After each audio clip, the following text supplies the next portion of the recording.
எனக்காகத்தானே இந்த பாடுகள்,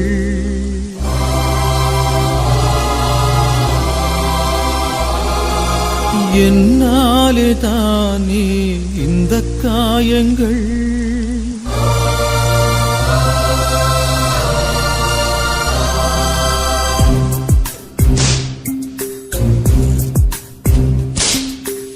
எனக்காகத்தானே இந்த பாடுகள், என்னாலே தானே இந்த காயங்கள்.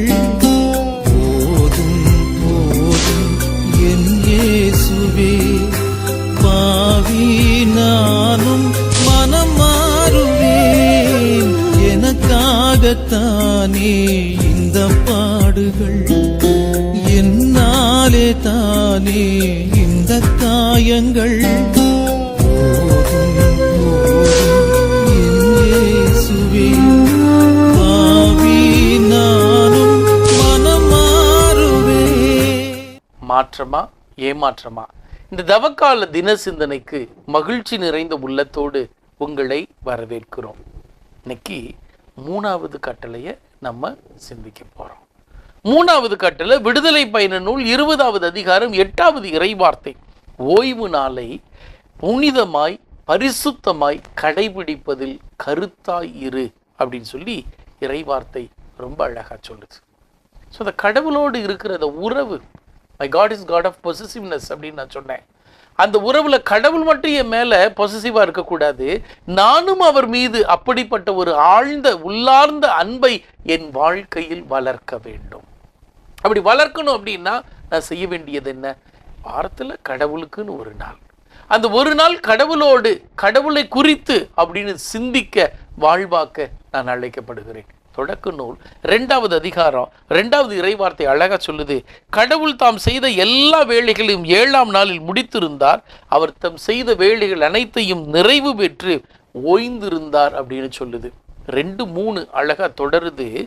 7ஆம் நாளுக்கு ஆசி வழங்கி அதை புனிதப்படுத்தினார், ஏனெனில் கடவுள் தாம் செய்த படைப்பு அனைத்தையும் நிறைவு பெறச் செய்து அந்நாட்களில் ஓய்ந்திருந்தார். வாரம் முழுவதும் ஓடுறோம், நமக்காக நம் குடும்பங்களுக்காக அப்படின்னு ஓடுறோம். அந்த 7வது நாள் நாம் எடுக்கக்கூடிய அந்த ஓய்வு நம்மை உத்வேகத்தோடு உந்தி எழுப்புகிறது. அடுத்த நாள் பணிகளை திறம்பட ஆத்மார்த்தமாய் செய்வதற்கு நம்மை தயார் செய்கிறது. காங்கேயத்தில் தாமஸ்னு ஒரு அண்ணா இருந்தாங்க. எப்பவுமே ஞாயிற்றுக்கிழமை பணிக்கு போக மாட்டாங்க. அவர் ஒரு ஃபேக்ட்ரி வச்சுருந்தார். ஞாயிற்றுக்கிழமை கட்டாயம் விடுமுறை. அது எவ்வளோ பிஸியாக இருந்தாலும் கேட்குறப்ப சொல்லுவார், ஃபாதர் என்னுடைய ஆர்டர் கொடுக்குறவங்க யூதர்கள், அவங்க ஓய்வு நாள் இவ்வளோ ஸ்ட்ரிக்டாக கடைப்பிடிக்கிறாங்க, நாம ஏன் ஃபாதர் கடைப்பிடிக்கக்கூடாது? கடவுளுக்குன்னு ஒரு இதை கடவுளுக்கு கொடுக்குறப்ப அவர் மற்றதெல்லாம் நமக்கு சேர்த்து கொடுப்பார் ஃபாதர் அப்படின்னு ஆழமாய் நம்புவார். இன்னைக்கு ஞாயிற்றுக்கிழமை அப்படிங்கிறப்ப கடவுளுக்கு முதலிடம். ஒரு திருப்பலியை ஆத்மார்த்தமாய் பார்த்து நற்கருணை சந்திப்பில் என்னோடு உறவாட காத்திருக்கிற ஆண்டவரோடு நான் உரையாடுகிறேனா அப்படிங்கிறத முக்கியம். அப்போ இந்த ஓய்வு நாள் அப்படிங்கிறது கடவுளோடு இணைந்து செலவிட, கடவுளின் அருளில் வளர இறைவன் கொடுத்திருக்கிற பொன்னான வாய்ப்பு அப்படிங்கிறத நான் உணர்ந்திருக்கிறேனா? ஏசாயா புத்தகம் 58வது அதிகாரம் 13வது இறைவார்த்தை அழகா சொல்லுது.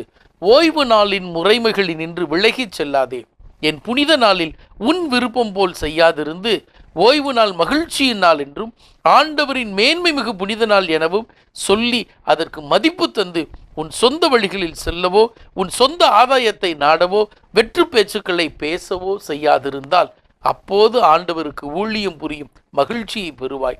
நானோ மண்ணுலகின் உயர்விடங்களில் உன்னை வலம் வரச் செய்வேன், உன் மூதாதையரில் யாக்கோவின் உரிமை சொத்தின் மூலம் உனக்கு உணவளிப்பேன்னு சொல்லி ஆண்டவர் சொல்றார். அப்போ இந்த ஓய்வு நாளைகளில் எவ்வளோ கருத்தாக கடைப்பிடிக்கணும். உதாரணத்துக்கு சமீபத்தில் இப்போ சிங்கப்பூர் போயிருந்தேன். இந்த சிங்கப்பூர் போன போது ஒரு குடும்பம், அங்கே தங்கியிருந்த குடும்பம், வில்ஃப்ரெட் க்ளோரி அப்படிங்கிற குடும்பம், திருச்சியை சார்ந்த குடும்பம். ஒவ்வொரு திருப்பலிக்கும் எல்லாம் சேர்ந்து திருப்பலிக்கு போகிறாங்க.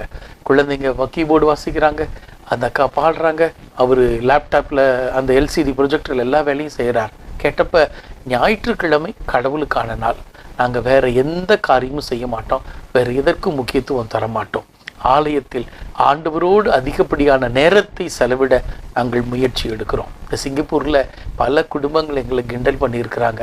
இப்படி இருக்கிறாங்களே, பொழைக்க தெரியாமல் இருக்கிறாங்களே, ஓவர் டைம் செஞ்சால் இன்றைக்கி டபுளாக சேலரி கிடைக்கும், அதை செய்யாமல் இப்படி கோயிலுன்னு போயிட்டு இருக்காங்களேன்னு எங்கள் காதுபட பேசுவாங்க ஃபாதர்.